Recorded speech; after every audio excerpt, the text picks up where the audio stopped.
Kita beralih ke kabar lainnya, pemirsa. Presiden Joko Widodo meresmikan produksi smelter PT Freeport Indonesia di Gresik, Jawa Timur.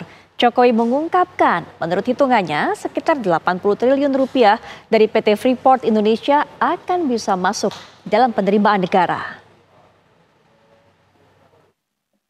Mohon izin Bapak Presiden, kita akan hitung. Presiden Joko Widodo meresmikan smelter PT Freeport Indonesia di Gresik, Jawa Timur.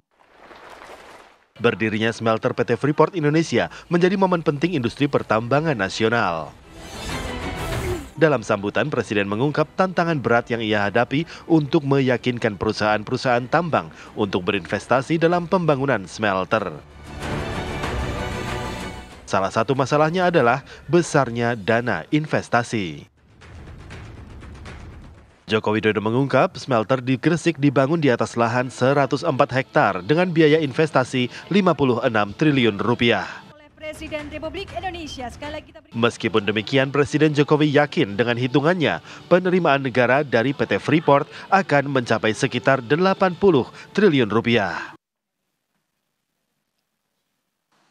Iseng-iseng saya berhitung, berapa sih revenue-nya berapa, dan paling penting buat kita, buat Presiden adalah penerimaan negara baik pusat dan di daerah seperti apa.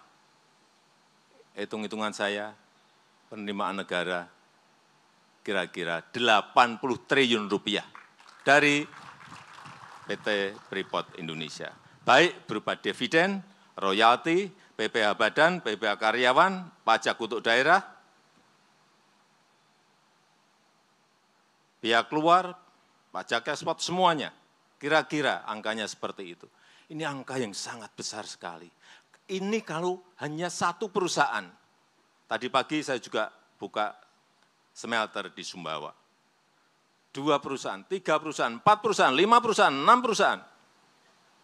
Penerimaan negara kita akan semakin besar dan semakin meningkat.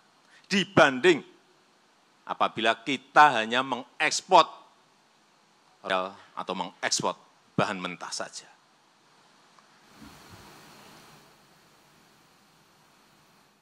Pembangunan smelter PT Freeport Indonesia menjadi salah satu usaha pemerintah untuk menjadikan Indonesia negara industri maju yang mengolah sumber daya alamnya sendiri sehingga tidak lagi mengekspor bahan mentah. Nantinya di Gresik akan diolah 1,7 ton konsentrat tembaga dari Papua.